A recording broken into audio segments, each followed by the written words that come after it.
ሰላም ቅዱሳን በሀገር ውስጥም ከሀገር ውጭም ያላችሁ የቤተ ክርስቲያናችን አባላት በሙሉ ዛሬ በፊታችሁ የመጣሁት አብረን የመጣነው በቤተ ክርስቲያናችን ላይ በሰሞኑ በማህበራዊ ሚዲያም በተለያየ ሚዲያዎች እየተነገረ ባሉት ጉዳዮች ላይ የቤተ ክርስቲያኒቱ አስተዳደር መሪዎች ጉባኤ አስቸኳይ ስብሰባ አድርጎ የወሰናቸውንና መግለጫዎችን ለማቅረብ ነው።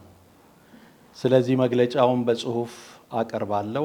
በወቅታዊ ጉዳይ ላይ ከመሰረተ ክርስቶስ ቤተክርስቲያን የአስተዳደር መሪዎች ጉባኤ የተሰጠ መግለጫ መግቢያ ከጥቅምት 2018 ዓ.ም ጀምሮ የመሰረተ ክርስቶስ ቤተክርስቲያን ከሜኖናይት አብያተ ክርስቲያናትና ከተቋሞቻቸው ጋር ባላት ግንኙነት ላይ አንዳንድ ጥያቄዎች ተነስተው እንደነበረ ይታወሳል።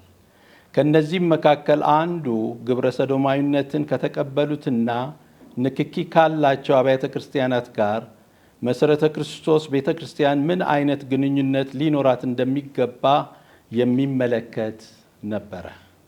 ይህን ጉዳይ በተመለከተ ቤተክርስቲያን ከዚህ በፊት በነሐሴ 9 2017 ዓ.ም እና ጥቅምት 7 2018 ዓ.ም በግብረ ሰዶም ላይ ያላትን የማወላዳ አቋም ግብረ ሰዶም ጽዩፍና ከግብረ ሰዶም ጋር ንክኪ ካላቸው ቤተ እምነቶችና ተቋማት ጋር ያላትን ግንኙነት በግልጽ መግለጫዎቿን ማውጣቷ ይታወቃል። ሆኖም አሁን በዚህ ዙሪያ ብዥታን አጥርቶ ተገቢ ግልጽ ምላሽ ለመስጠት የመሰረተ ክርስቶስ ቤተክርስቲያን የመሪዎች አስተዳደር ጉባኤ ከህዳር 12 ቀን 2018 ዓ.ም ባካሄደው አስቸኳይ ስብሰባው የሚከተሉትን ውሳኔዎችንና አቅጣጫዎችን አስተላልፏል። አንደኛ፣ የመሰረተ ክርስቶስ ቤተክርስቲያን ጋብቻ በአንድ ተፈጥሯዊ ወንድና በአንዲት በተፈጥሯዊ ሴት መካከል ብቻ የሚደረግ የዕድሜ ልክ የቃል ኪዳን ግንኙነት እንደሆነ ታምናለች። ይህንንም ለአባላቶቿም ታስተምራለች። ሁለተኛ፣ መሰረተ ክርስቶስ ቤተክርስቲያን ከሜኖናይት ቤተክርስቲያን በተለይም ከላንካስተር ሜኖናይት ኮንፈረንስ ጋር የ75 ዓመታት ታሪካዊ ግንኙነት አላት። በመሆኑም የሜኖናይት አብያተ ክርስቲያናት ለመሰረተ ክርስቶስ ቤተክርስቲያን እድገት ላደረጉት በጎ አስተዋጽኦ ሁሉ ቤተክርስቲያን ምስጋና ታቀርባለች። የመሰረተ ክርስቶስ ቤተክርስቲያን በሰሜን አሜሪካም ሆነ በሌሎች ሀገሮች ካሉት ጤናማ የመጽሐፍ ቅዱስ አስተምሮና ኢየሱስ ክርስቶስ በቃልና በሕይወቱ ያስተማረንን የሕይወት ዘይቤ ከሚከተሉ አብያተ ክርስቲያናት ጋር ኅብረት ታደርጋለች። ሆኖም ግብረ ሰዶማዊነትን ከሚቀበሉና በግብረ ሰዶም ልምምድ ውስጥ ያሉትን እንደ አማኞች ከሚቀበሉ አብያተ ክርስቲያናት ጋር ምንም አይነት ኅብረት አታደርግም። ሶስተኛ፣ በመሰረተ ክርስቶስ ቤተክርስቲያንም ሆነ በተቋሞቿ መካከል ከውጭ ድርጅቶች ጋር የሚደረገው የአጋርነት ስምምነት ከቤተ ክርስቲያኒቷ እምነትና አስተምሮ ጋር የሚጣጣም መሆን አለበት።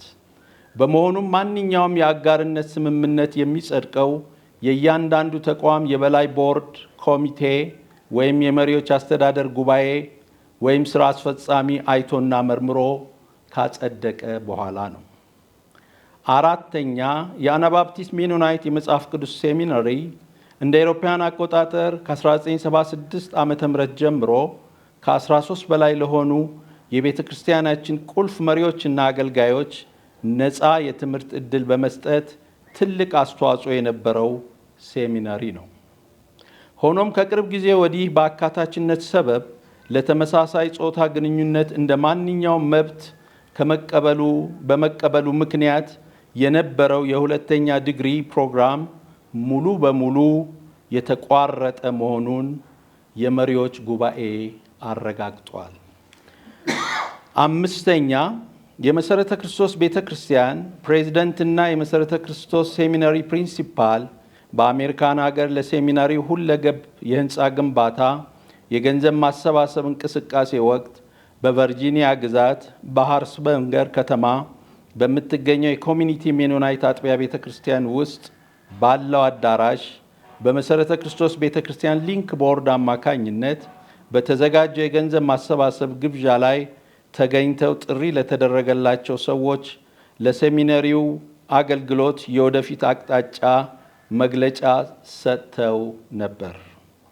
የመሰረተ ክርስቶስ ቤተክርስቲያን ተወካዮች ይህች የአጥቢያ ቤተክርስቲያን በግብረ ሰዶማዊነት ላይ ያላትን አቋም ቀድሞ የማያውቁና ያልተነገራቸው መሆኑን የሊንክ ቦርዱ ፕሬዝዳንት ለመሰረተ ክርስቶስ ቤተክርስቲያን የመሪዎች ጉባኤ እንደ አውሮፓውያን አቆጣጠር በኖቬምበር 18 ቀን 2025 ዓ.ም በተጻፈው ደብዳቤ ኃላፊነት እንደሚወስድ ገልጿል። በተጨማሪም የአጥቢያ ቤተክርስቲያኒቷን አዳራሽ ከመጠቀም ውጪ ከአባላቶቿም ሆነ ከአጥቢያው መሪዎች ጋር ምንም አይነት ግንኙነት ያልተደረገ መሆኑ የታወቀ ቢሆንም ወደፊት እንደዚህ አይነት ጉዞዎች በጥንቃቄ እንዲደረጉ ጉባኤው አሳስቧል። ስድስተኛ የመሰረተ ክርስቶስ ቤተክርስቲያን እንደ አውሮፓውያን አቆጣጠር ከ1970ዎቹ ጀምራ የሜኖናይት ወርልድ ኮንፈረንስ አባል የነበረችና የቀድሞ መሪዎቿን በሊቀመንበርነትና በምክትል ፕሬዝዳንትነት ሲያገለግሉ መቆየታቸው ይታወቃል። በዚሁ አግባብ የመሰረተ ክርስቶስ ቤተክርስቲያን እንደ አውሮፓውያን አቆጣጠር በ2028 የሚደረገውን የሜኖናይት ወርልድ ኮንፈረንስ ለማዘጋጀት በቤተክርስቲያን አስተዳደር መሪዎች ጉባኤ መደበኛ ስብሰባ በጉዳዩ ተስማምታ በ2015 ዓመተ ምህረት ጠቅላላ ጉባኤም ይህንን አጽድቋል። ሆኖም የሜኖናይት ወርልድ ኮንፈረንስ ከተስማማባቸው የእምነት አንቀጾች ውስጥ ግብረ ሰዶምነትን የሚደግፍና የሚቀበል አንቀጽ ባይኖረውም ከቅርብ ጊዜ ወዲህ ግብረ ሰዶማዊነትን የተቀበሉ ውስን የሜኖናይት አብያተ ክርስቲያናትን በአባልነት አቅፎ መቆየቱ አሳስቦናል። በመሆኑም ባለፈው በጥቅምት 7 2018 ዓመተ ምህረት ቤተክርስቲያን በሰጠችው መግለጫ በቁጥር 5 ላይ በተጠቀሰው የአቋም መግለጫ መሰረት የሜኖናይት ወርልድ ኮንፈረንስ በዚህ አቋም የሚጸና ከሆነ ጉዳዩ ከቤተክርስቲያናችን መሰረተ እምነት ጋር የሚጻረር በመሆኑ በሕዝባችንም ላይ ግርታን በመፍጠሩ ምክንያት የ2028 የሜኖናይት ወርልድ ኮንፈረንስ ቤተክርስቲያን እንደማታዘጋጅ የአስተዳደር መሪዎች ጉባኤ ወስኗል። ሰባተኛ መሰረተ ክርስቶስ ቤተክርስቲያን ከሜኖናይት የትምህርት ተቋማትም ሆነ ከሜኖናይት ወርልድ ኮንፈረንስ ጋር ያለው ግንኙነት አሁን ባሉ መሪዎች የተጀመረ አይደለም። አሁን ያሉ መሪዎችም በቤተክርስቲያን መሪዎች ጉባኤ እውቅና የተላኩና ከመሰረተ ክርስቶስ ቤተክርስቲያን እሴትና ከመጽሐፍ ቅዱስ አስተምሮ ውጭ በተለየ ግብረ ሰዶማዊነትን ከሚቀበሉ ቤተክርስቲያናት ጋር ምንም አይነት ያልተገባ ግንኙነት አላደረጉም። ይልቁኑ ግብረ ሰዶማዊነትን የማይቀበሉትን የተለያዩ ሀገራት የሜኖናይት ቤተክርስቲያን መሪዎችን ወደ ኢትዮጵያ በመጋበዝ በጋራ እንዲነጋገሩና ወጥ አቋም እንዲይዙ በማድረግ ረገድ ረጅም ርቀት ሄደዋል። ነገር ግን ይህ እየታወቀ አሁን ያለው መሪዎችን ከግብረ ሰዶማዊነት ከሚቀበሉ አካላት ጋር በማያያዝ ኢክርስቲያናዊ በሆነና በማንጽ መንገድ ሚዲያን በመጠቀም በቤተ እምነቷና በመሪዎቹ ላይ እየተደረገ ስላለው ያልተገባ ጫና ከልብ እናዝናለን።